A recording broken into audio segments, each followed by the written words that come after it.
tell me the sound, or just put your hands up. I will ask you and then you tell me the sound, okay? Good. The first one we have here is this. What sound is that? Again, all of you. And what letter is this? S. What letter is it? S. And what sound is it? Very good. That is the sound. Okay, good. And then from there also again, I will just put them here. Opposite you do. I'll just hang it there. So that you can see those at the back there. We're able to see what is going on in the class here. And the other one is this one. Now, good information. Let me see. Very good. That's up. Good. And what letter is this? A. The letter is A, and the sound is what? That's very good. I like that. Welcome back to another video. I have a young and talented and focused teacher, that's Mr. Silva. Simply the way his full name is Abdullah Silva. Simply the way I will simply intro him for a little bit because his father was a headmaster and his mother was a teacher, qualified teacher, and then he also chose teaching as his way, and then also he's having more than 60 to 70 children that he teach at home every evening after when he closed from school. So a lot of the mothers or a lot of parents, they used to bring their child and their children to him, and then they kind of are lucky to join their children for the home study or for the home class or for the homeworks. Simply the way, if you want to make a joining hand to Mr. Silva, you can simply call him. We will set up his number in the ending of the video. You can intro yourself in the foreground of the world. Okay. Yes, sir. Okay. My name is Abdullah Silva, but I'm well known as Mr. Silva. And lucky I've said everything. My father was a headmaster, and then from there also he retired, and from there he was in cluster monitor in Region 2 here. Do you understand? But now I'm no more with him. He has gone. He has kept the bucket brother. Do you understand? And my mother also, who is still with me right now, she's a headmaster. She's the headmaster of one of the school here, Lamendara here. Do you understand? She's the headmistress rather. Do you understand? So good. I'm also a teacher, but it all did not start to me as a teacher, because at first my desire in life, what I wanted to be, my ambition, my aim, or what I wanted to be, magnetic, was to be a very good engineer, because when I was a kid, I was very good in this engineering works. Do you understand? In works like fixing adapters, fixing lampposts and many things in the compound. There was no need to call an electrician or anything. I was the one who normally do all these things, and I was inspired in it. You understand? And I wanted to do it as a career. But at that moment of time, you understand? At the moment of time when I completed my senior school, when I completed my senior level, at that moment of time, finance became a problem. Finance became another issue for me to further, because what they were asking was too much. Do you understand? So I had no choice but to go to I was convinced by my dad and my mom to give it a try in the college. Do you understand? To me, it was just a stepping stone. Do you understand? To me, it was just a stepping stone for me. But when I get into the college and when I completed my college and I was posted here in St. Peter's here, then I came to know that teaching, as they always say, teaching is a noble profession. I get to love the work. You understand? I just get to love the kids. I get to love everything about teaching. You understand? And thank God now I'm here. Now, whoever even tell me right now to go back to be an engineer, I don't think I'll be able to live this profession anymore. To live this profession anymore. You know? Yeah, to live this profession anymore. Yeah, so I'm very happy to be a teacher. Will you please tell us which school you were going to? We found a nursery school, you attended the primary school, and the senior secondary school. Okay, good. The primary school that I had, the funniest thing is that I was in this school in St. Peter's here. I attended my primary school in St. Peter's here, do you understand? And I was taught by some of the teachers. The some teachers that are still here, I was with them. They have taught me, do you understand? So they know me very well. So I was here with them. And while I was here, then from here, I did my junior level also in St. Peter's. But you understand? But my senior level, which was where I shifted to John Pigeons, and I graduated in 2014, and from 2014, just I have a 1 year break, and in that 1 year break, I was not even on break because I was doing other works. You understand? Which is different from teaching. And then from there, when I was convinced to go to the college, that was in 2016. That was when I went to the college, and now thank God today I'm here today. As you can see now, I'm in the teaching field now. I'm a qualified teacher, and that is alhamdulillah. That's a great blessing in my life, you know, and I'm happy to be here as a teacher also.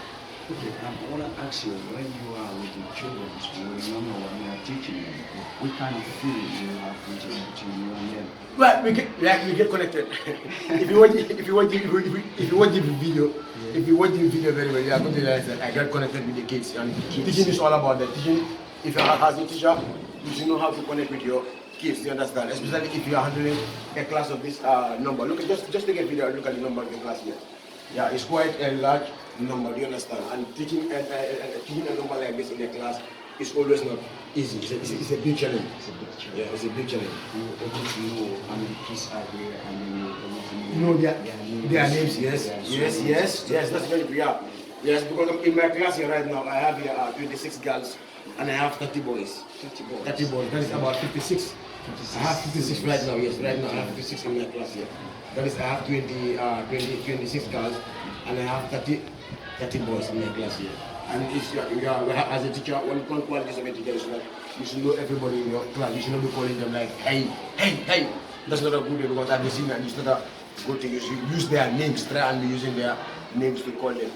Yeah, call them that, because they even feel comfortable, whereby a teacher will use their names to identify them instead of using words like hey and stuff like that. It's not encouraging at all. Okay. I'm simply the way I'm from here. We will move to another class, and then we will listen to their story. To the teacher, the teacher, and simply the way we will hear her story. Before we move further or forward, Mr. Silver is here, and a lot of people are out there that would love to contact you. Might be simply the way. Are you thinking of to have your own school, to build your own school? Yes, that is one of my biggest dreams, you understand?